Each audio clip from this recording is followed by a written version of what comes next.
আসসালামু আলাইকুম রহমতুল্লাহ। বিসমিল্লাহি আলহামদুলিল্লাহ ওয়াসসালাতু ওয়াসসালামু আলা রাসূলিল্লাহ। সুপ্রিয় মুসলিম উম্মাহ, মহান আল্লাহ পাক রব্বুল আলামিন মুসলমানদের খুশির জন্য বিশেষ দুটি ঈদের দিন দিয়েছেন। এই বিশেষ ঈদের দিনগুলোতে নবীজি সাল্লাল্লাহু আলাইহি সাল্লামের দেখানো এবং শেখানো সুন্নাহগুলো নিয়ে আমরা আলোচনা করতে চাচ্ছি, অর্থাৎ ঈদের দিনগুলো আমরা কিভাবে কাটাবো। এক নম্বর, ঈদের দিন আমরা দ্রুত ঘুম থেকে উঠব, খুব তাড়াতাড়ি। সমাজে দেখা যায় মানুষ ঘুম থেকে উঠতে খুবই দেরি করে ঘুম থেকে উঠে না। ঈদের দিন দ্রুত ঘুম থেকে উঠতে হবে। দুই নম্বর, মিসওয়াক করতে হবে। মিসওয়াক নবীজি সাল্লাল্লাহু আলাইহি সাল্লামের সুন্নাহ। মিসওয়াক করে আমরা অবশ্যই ঈদের দিন ফজরের নামাজ জামাতের সাথে আদায় করব। তিন নম্বর, ফজরের নামাজ শেষ করে সকল ধরনের পবিত্রতা অর্জন করতো আমরা গোসল করব। হাদিসের মধ্যে এসেছে নবীজি সাল্লাল্লাহু আলাইহি সাল্লাম 2 ঈদের দিন গোসল করেছেন, তাই আমরাও ইনশাআল্লাহ গোসল করে ঈদগাহে যাব।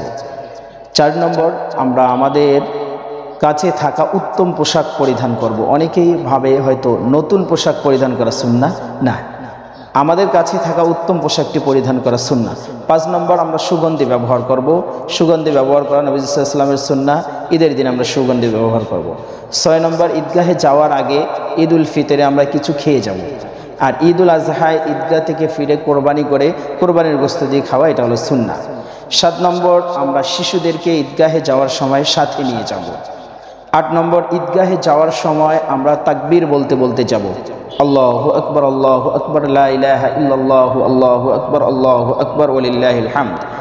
9 নম্বর, ঈদগাহে যাওয়ার সময় আমরা যে রাস্তা দিয়ে যাব, ফেরার সময় রাস্তা পরিবর্তন করব, অর্থাৎ যে রাস্তা দিয়ে যাব সম্ভব হলে রাস্তা পরিবর্তন করে আমরা ফিরে আসবো। এটা নবীজি সাল্লাল্লাহু আলাইহি ওয়াসাল্লামের সুন্নাহ। 10 নম্বর, ঈদগাহে যাওয়ার সময় আমরা বাহনে যাব না, মোটরসাইকেল কিংবা ভ্যান, কোনো বাহনে, রিকশায় আমরা যাব না, বরং ঈদগাহে যাওয়ার সময় পায়ে হেঁটে ঈদগাহে যাওয়া সুন্নাহ। 11 নম্বর, ঈদের দিন আমরা শুভেচ্ছা বিনিময় করব।